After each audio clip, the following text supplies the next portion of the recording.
నువ్వు రాసిన రాతలిచ్చట మార్చుతూ మార్చుతుంటే నేలపైన వింతలన్నీ నింగి కన్నుతో చూడరా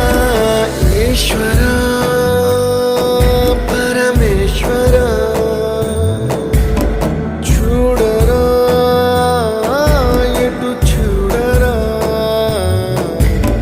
మసకబారిన కంటి పాపకి ముసుగు తీసే వెలుగులాగా కాలమడిగిన కఠిన ప్రశ్నకు బదులు